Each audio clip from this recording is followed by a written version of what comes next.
Hi, I'm Mrs. Snavely. I am one of the reading specialists at Achieve. I'm going to be reading Chapter 3 of Lemonade War, Joint Venture. Joint venture. Two or more people joining forces to sell a certain amount of goods or to work on a single project. When the goods are sold or the project is finished, the joint venture ends. Your sister is really... Shut up, said Evan. Huh? Just shut up. She's okay. She doesn't... Look, she's okay, so just shut up. Yeah, okay, said Scott, holding up his free hand to show he meant peace. Evan was getting abused on both sides. The heavy cooler was banging against his inside leg with every step, and the plastic chairs were scraping against his outside leg.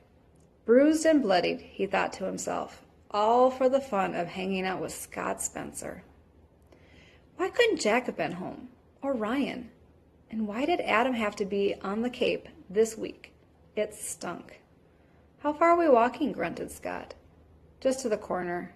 Evan watched as drops of sweat fell off his face and landed on the hot sidewalk. We should have stayed in the driveway. It was shaded. The corner's better. Trust me, said Evan. He remembered when Jessie had said the same words to him last summer. They were setting up a lemonade stand together, and Evan had been grumbling about dragging the cooler across the street and down 2 houses, just like Scott. But Jessie had insisted. There's sidewalk on this side, she said, so we'll get the foot traffic coming in both directions, and people in cars coming around the curve will have time to see us and slow down. Besides, there are a bunch of little kids on the side street, and their mothers won't want them crossing Damon Road. The corner's better, trust me. And she was right. They made a ton of money that afternoon. It took 10 seconds to set up the lemonade stand. Evan unfolded the chairs and set one on each side of the cooler. Scott tilted the sign toward the street for maximum effect.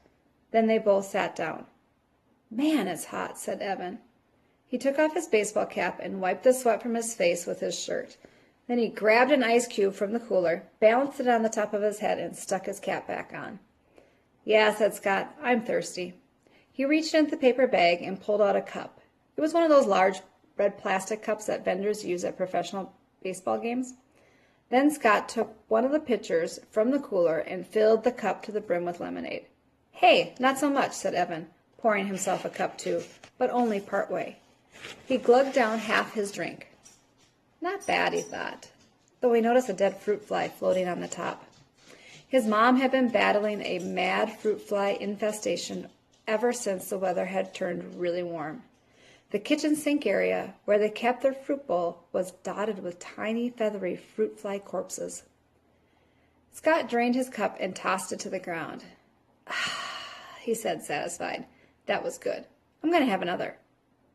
Evan reached for the trash cup and stowed it under his seat. Nah, come on, Scott. You're going to drink all of our profits if you do that. He stretched his legs out by putting his feet on top of the cooler. Just chill. I'm going to chill by having another cup, said Scott. And there it was, that mean bite in Scott's voice. Evan's shoulders tensed up. Move your feet, said Scott. It's hot out here. Dude, you're... Evan sat up expectantly and looked down the street. Hey, here comes our first customer. A mother pushing a double stroller came into view. At the same time, one of the kindergartners from down the street rode her bike up, noticed the sign, and quickly pedaled back to her house. Within 5 minutes, there was a small crowd of neighborhood kids and pedestrians buying lemonade from the stand. Evan let Scott handle all the money while he took care of the pouring and the sweet talk. That's what his mother called it when a salesperson chatted her up. Trust me, she had once told Evan and Jessie, buying something is only half about getting something. The other half is all about human contact. Mrs. Tretzky knew about these things because she was a public relations consultant. She'd even written a booklet called 10 Bright Ideas to Lighten Up Your Sales for one of her clients. And Evan was like her. He was good at talking with people, even grown-ups. It was easy for him.